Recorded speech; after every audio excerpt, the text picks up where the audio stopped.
The Tennessee Titans release Bud Dupree. Derrick Henry on the trading block. Jeffrey Simmons deletes the Titans off his social media. What is going on, Titans fans? We're on rebuild watch. All of that and more on today's edition of the Locked On Titans podcast.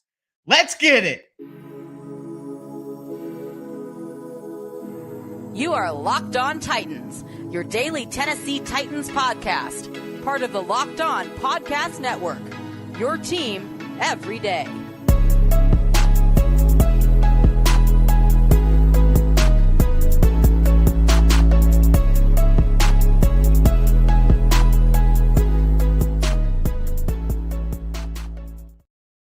Welcome to the Locked On Titans podcast. I am your host, Tyler Rowland. Titans fans, what an insane Monday to start the week for the Titans. Bud Dupree is released. I'm going to tell you why it should have happened now, what the Titans are going to save, and what next. We're going to talk about these Derrick Henry trade rumors. Apparently, he was put on the trading block during the combine. So we'll discuss where he might be going and what the Titans could get in return. And then Jeffrey Simmons, during contract negotiations, scrubs his social media and then deletes his social media. So a very strange day for Titans fans. We may be staring the rebuild in the face. I'm going to get into all of that and more. Before we do, want to thank you guys for making the Locked On Titans podcast your first listen every day. Remember, Monday through Friday, Tennessee Titans content on all platforms all year long and always for free.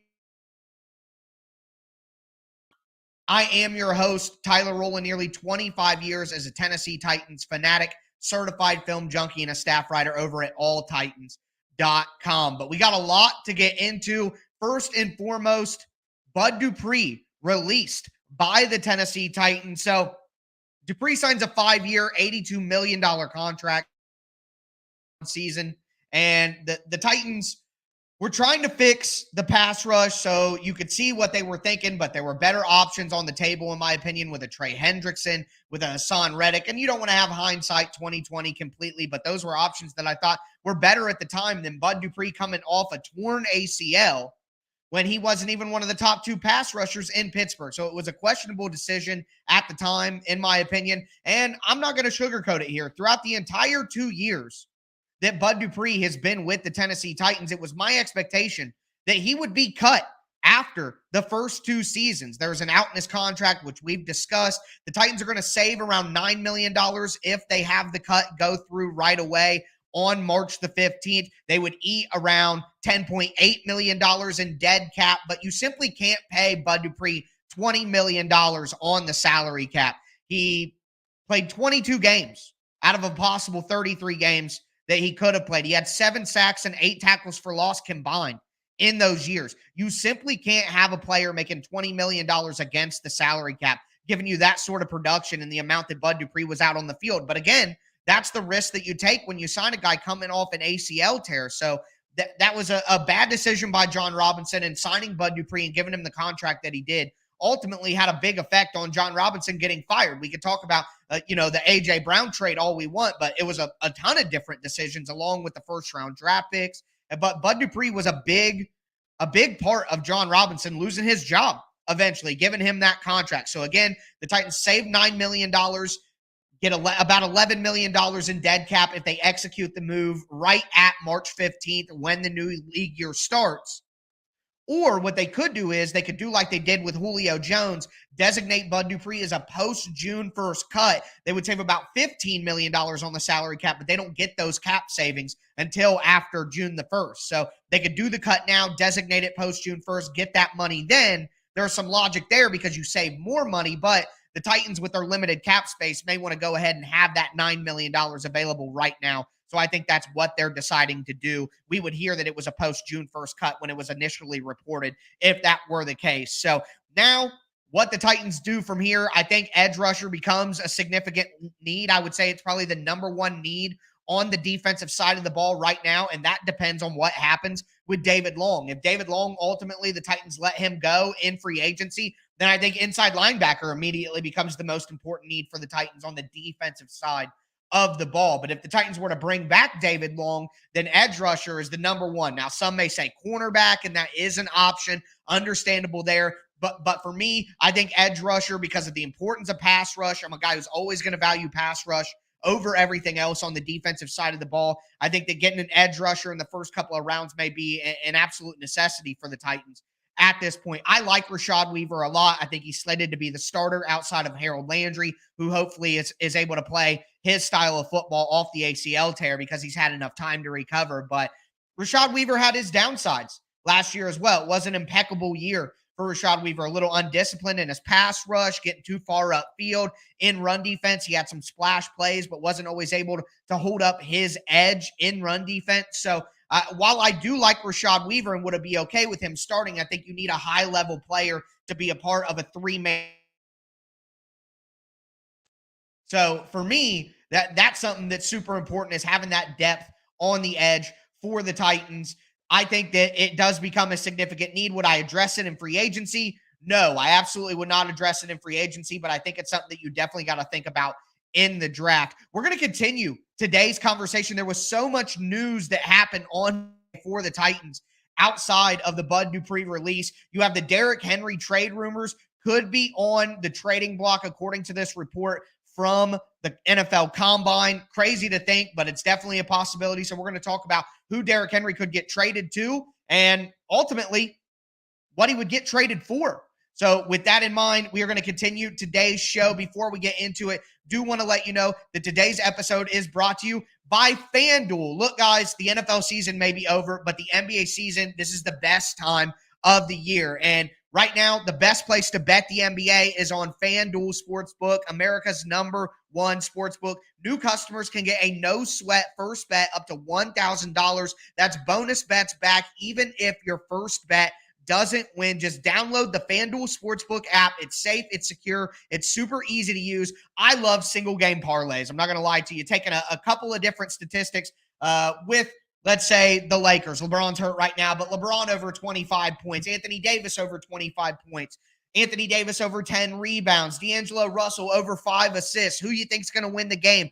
Add all that together. You can bet a little to win a lot. They also have the money line, point spreads, three-pointers made, a bunch of different things that you can bet on over at FanDuel. So don't miss your chance to get a no-sweat first bet up to $1,000 in bonus bets when you go to FanDuel.com/lockedon. That's FanDuel.com/lockedon to learn more. Make every moment more with FanDuel, an official sports betting partner of the NBA.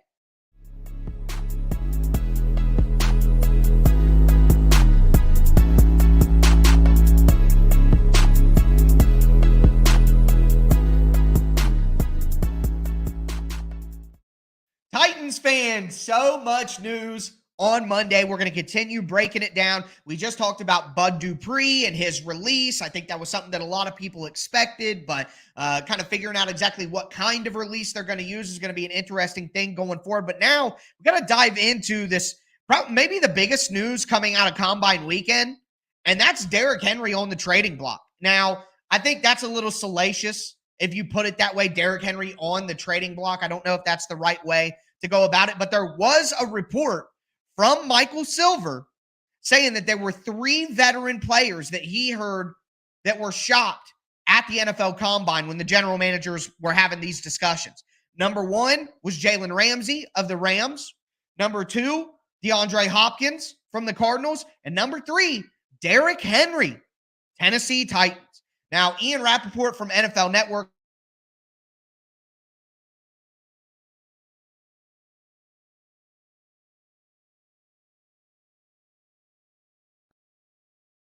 Mike Silver may be a trusted voice. Sorry for any technical difficulties, guys. Let me know in the chat if you can hear me for sure. But I think that Mike Silver is a respected voice in the industry. I don't want to say he's not, but Ian Rappaport on NFL Network said he wasn't able to corroborate that report.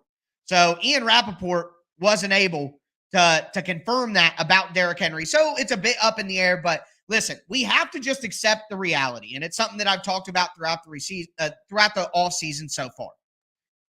Derrick Henry is set to hit the salary cap for $16 million a $16 million running back. Derrick Henry is still a very productive, incredible running back. No lie, one of the best at his position in the entire NFL. But with what he's getting paid and where the Titans are at as a team, if you're trying to win a Super Bowl, you can justify paying Derrick Henry what he's getting paid. If you're not set up to win a Super Bowl, it's hard to justify paying a running back that much money. It simply is. And from what we know, historically speaking, in the last 14 years, most of those teams were paying their running back pennies. So we all talk about the Titans getting an outside hire, the Titans changing the offensive system, the Titans playing more modern football. Well, part of playing more modern football is not having a $16 million running back. That's just a reality. So we have loved watching Derrick Henry play. He's an incredible player, absolutely.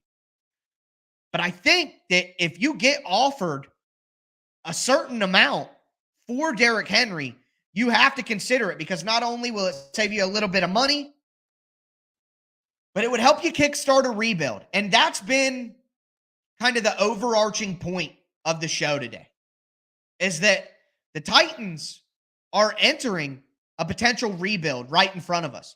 They flirted with it. We've wondered, would Mike Vrabel really do that? Would they trade Tannehill? Could they trade Henry? How much change would they really make? I don't think the cuts that we've seen with Taylor Lewan, Robert Woods, Zach Cunningham, Randy Bullock, now Bud Dupree, I don't think the cuts that we've seen tell us that it's a rebuild.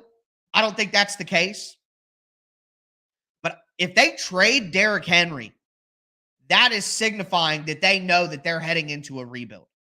And with the rumors that we're hearing about Jeffrey Simmons and the conversation we're going to have later on in the show about that, I mean, it could just be the truth that we need to accept here. Rand Carthon came in to rebuild the team, not retool, rebuild. I would be shocked if that was the case, but if this Henry report is to be believed, which I think I do believe it. I think I do.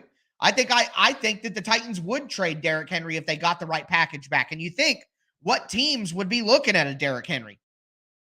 Maybe the Buffalo Bills. You've heard that rumor. Although Mike Silver also did say that he does not think it would be Buffalo that would be trading for Derrick Henry. So what about a team like the Miami Dolphins?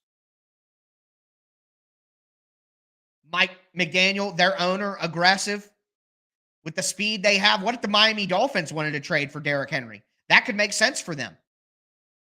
What about a team like the Eagles? Miles Sanders is a free agent. What if the Eagles said, hey, we're this close to a Super Bowl, we're going to trade for Derrick Henry too? And from what I heard, those conversations between the Titans and the Eagles may have started with a little talk about Derrick Henry. So the skids may already be a little greased on that front.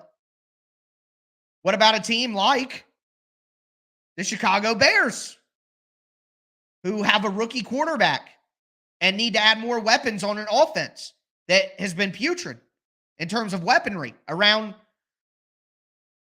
Justin Fields? What if Derrick Henry is a part of a package to get the number 1 overall pick? I don't think that would be the case, but I'm just saying there are a handful of teams who it could make sense. And I see people saying, Leo's saying, how about focusing on the offensive line? Well, you can get a couple of picks back to try to help that offensive line. I think that if you look at what you would get for Derrick Henry, I think on your best day, the most optimistic outcome is a second-round pick. I think that would be the most optimistic outcome for Derrick Henry if you're realistic. Christian McCaffrey got like 3 picks, a second and a third, and I think a 6th as well. But Christian McCaffrey can fit with more teams.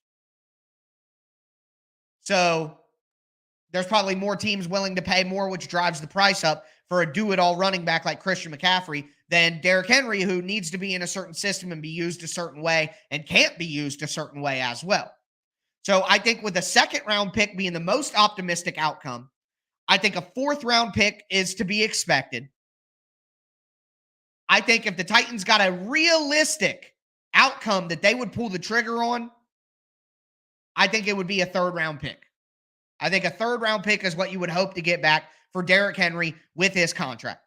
He's got a $10 million salary, so no matter what, if you trade him to another team, they're going to have to either A, just take the $10 million salary as it is, or the team could trade for Henry and then give him like an extension for a year and try to smooth out the cap hit so it's a little lower. Either way, a $10 million contract to take for a running back is still something that teams aren't going to want to do unless they're in a certain position. So for me, a third-round pick is to be expected, or not to be expected, but you would feel pretty happy about getting a third-round pick. But then the conversation instantly becomes, is Derrick Henry worth more to you than a third-round pick? Because even if you trade Derrick Henry, you're only going to save $6 million because there's restructure bonuses that have been pushed into the future. So the Titans are still going to take $10 million in dead money for Derrick Henry, even if they trade him. So they're only saving $6 million this year. So you got to weigh that into the entire equation. Look, again, I think it would be very optimistic to get a second-round pick. I think it's realistic and what you should hope for, a third-round pick, and then a fourth-round pick at the bare minimum if Derrick Henry gets traded, which, again, I still just don't think happens. It could happen. I think it's realistic, but I don't think the Titans are ready to do that completely. But again, the whole overarching point of the episode is, and Owen says, when do you think age comes into the conversation with Henry? It's already in the conversation. That's part of the trade discussions. That's part of his value on the trade market. That's part of the Titans' decision. I mean, you got to weigh in the age of a running back and the contract at that point in time, which is why we're talking about the compensation that we are for Derrick Henry. But with that in mind, again, the overarching point of the episode is, if the Titans ever did trade Derrick Henry, then they're saying, hey, it's time to rebuild the team. We are going into a rebuild mode. That's 100% what would be happening. And one other thing that would signify the Titans going into a full rebuild, Derek Wright says, what are the Titans doing? The Titans might be rebuilding, my man. That's what they might be doing right in front of you, is going into a rebuild. May not make a lot of people happy, but it may be the right decision to rebuild. Are the Titans going to be in a position to win a Super Bowl before Derrick Henry is out of his prime? There may be people in charge of the Titans who say no. So why are we holding on to an old, expensive running back when we're nowhere close to being able to get him to a Super Bowl? It may be time to rebuild. And if something like a Derrick Henry trade happens, that is screaming right in your face they're rebuilding. Not only that, but Jeffrey Simmons scrubs his social media, deletes his social media in the midst of contract negotiations. If you're hitting the panic button, Titans, I understand, but it may be a rebuild button that you're actually hitting. So we're going to get into that in just a moment. Before we do, want to thank you guys again for making the Locked On Titans podcast your first listen every day. As for your second listen, check out the Locked On NFL Draft podcast. It has hosts Damian Parson and Keith Sanchez. They provide in-depth coverage of the biggest NFL draft prospects. They're also going to do deep dives into sleepers and hidden gems that have the potential to change the Tennessee Titans. So find the Locked On Draft podcast wherever you get your podcasts, also on YouTube, part of the Locked On Podcast Network, where it's your team every day.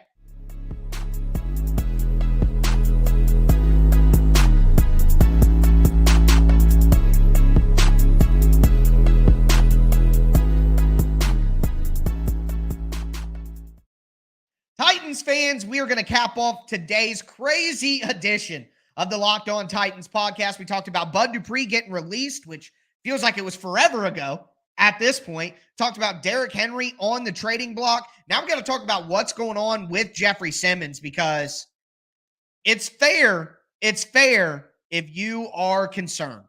It is absolutely fair if you're concerned. So on Sunday, at some point in time, Jeffrey Simmons scrubbed his social media, his Instagram and Twitter, of things that have to do with him and the Titans. Later, it was discovered that he had deleted his Instagram entirely. And then at some point, he also deleted his Twitter account. So in the middle of contract negotiations, Jeffrey Simmons deletes all his social media. Look, this is a very generational conversation. Our older listeners, who may be over the age of 40 or closer to the age of 50, you may think, oh, this is stupid nonsense. This is nothing, blah, blah, blah. But if you're in the millennial age range like me, if you're even younger and you're in Gen Z, it's just a reality that professional athletes negotiate publicly through social media. We've seen it time and time again with so many different professional athletes over and over and over again. And you can think it's silly and you can think it's stupid, and that's fine. Your opinion doesn't change the reality of what's happened. So whether it's a big deal, whether it's a little deal, whether it's no deal, that's up for your personal opinion. But for me, today's day and age, if you have a professional athlete doing these things, it's because they're unhappy with the way negotiations are going. And guess what should worry Titans fans? Jeffrey Simmons being unhappy with how negotiations are going. Okay? So if you're looking at everything that's happened, Bud Dupree and all the vets getting cut, which I think the Titans should have done, absolutely. Derrick Henry being dangled in trade rumors at the combine over the weekend. Jeffrey Simmons scrubbing his social media of everything related to the Titans and then deleting it. I mean, again, the overarching theme of today's show is a rebuild. If for some reason they were to, and we got to talk about this reality. What if Jeffrey Simmons is part of the package to get the number one pick from the Bears? Again, I'm not saying it's going to happen. I'm not saying it's likely. But the Bears probably were interested in Jalen Carter. Would you rather have pick 1 and trade down to pick 4 and just get Jalen Carter with some extra picks? Or would you rather get a bunch of picks from the Titans and instead of an extra first rounder, you get Jeffrey Simmons? So you get the Titans package, you get pick number 11, you get Jeffrey Simmons, who is what you hope Jalen Carter can become anyways. That might be enticing for the Bears. So what if Jeffrey Simmons deleted his social media because he found out that he's being dangled in the package to the Bears for the first pick? Now, in my opinion, even if the Titans want to kind of do a pseudo tank with all the cuts and trading Derrick Henry and trading Ryan Tannehill and all that, you still keep Jeffrey Simmons. You do all of that so you can keep Jeffrey Simmons. But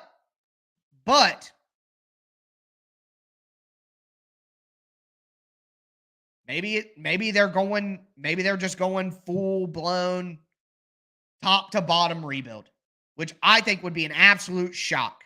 It would be an absolute shock. But at this point, with the crazy news that we're hearing, some of the reports that we're getting, we have to at least acknowledge the realities that could be right in front of us. I mean, we have to at least acknowledge them because it's clear that things are happening. So, what a crazy day of news on Monday. Just absolutely insane. As we get closer to the opening of free agency, we're going to get even more clarity on a lot. We're going to get more clarity on a lot of different things. I mean, David Long's situation, Nate Davis's situation.